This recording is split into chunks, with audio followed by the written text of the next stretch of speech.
Noite, pois passo aqui para comemorar a vitória do Brasil na Copa América.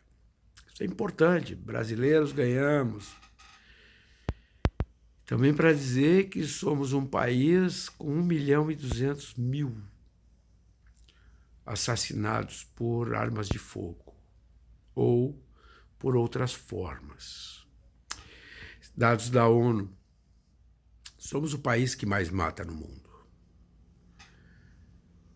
Não há guerra civil que se compare à mortandade que o Brasil consegue produzir. Existem uma série de estudos que mostram, por exemplo, no trânsito, que nós matamos um Vietnã por ano, somente no trânsito. E as coisas vão acontecendo. E nós, como jogamos o Estado de Direito meio que para a lata do lixo, nós não nos acostumamos a cumprir regras, a observar normas de conduta. Isso é uma derivação dos nossos processos educacionais e da nossa crescente desigualdade social, que é fato, é uma realidade. As pessoas podem querer dar a esta constatação todo tipo de solução possível. Faz parte das regras do jogo. Nós temos opiniões políticas sobre as coisas. Nós temos opiniões políticas sobre como encaminhar as nossas soluções de futuro. Mas a quadra histórica ela é complexa e não me canso de dizer isso.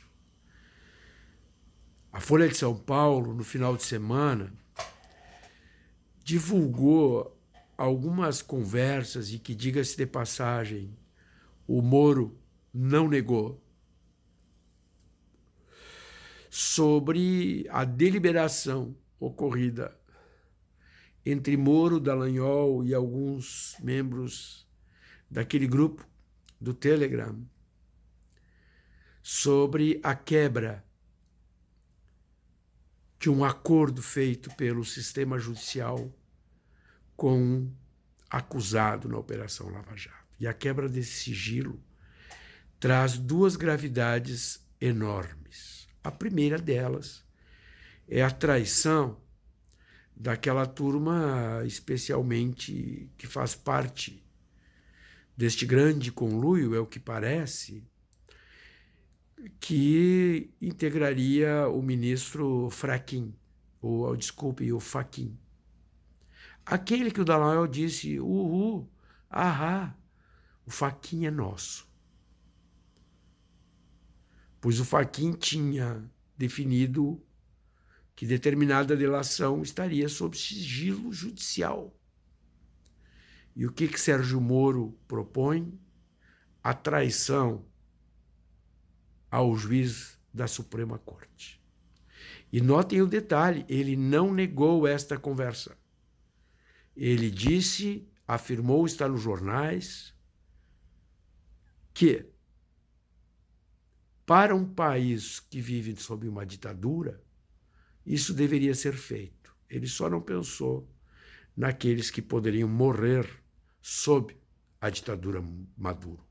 Porque a Venezuela vive uma ditadura, é verdade isso. Eu me pergunto como é que esses caras operariam o sistema brasileiro. Se eles topam fazer isso com outro povo, não topariam fazer com o nosso? Aqueles que divergem desta turma. E olha que um dos procuradores da República fez esse alerta e recebeu um sonoro vale a pena, porque é para derrubar uma ditadura. Um juiz de primeira instância, um procurador de primeira instância, e a tal de delação realmente foi vazada. É fato. Uma procuradora venezuelana divulgou os vídeos com a delação produzida sob o manto de uma ordem judicial exarada por um ministro da Suprema Corte. Aquele, haha, o fraquinho é nosso. Este é o país que vivemos. A cada dia, blocando mais. 30% com PT, 30% com Bolsonaro e 30% oscilando para lá e para cá.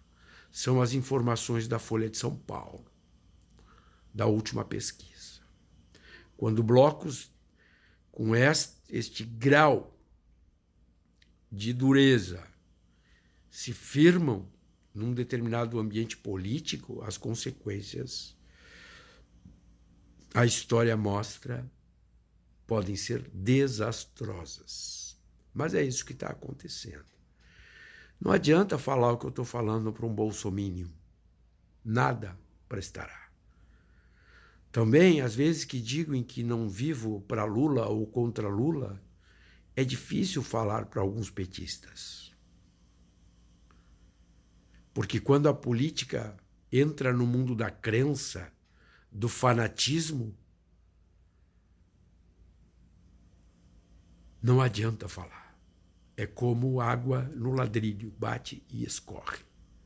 É uma pena, mas infelizmente este é o Brasil em que estamos vivendo.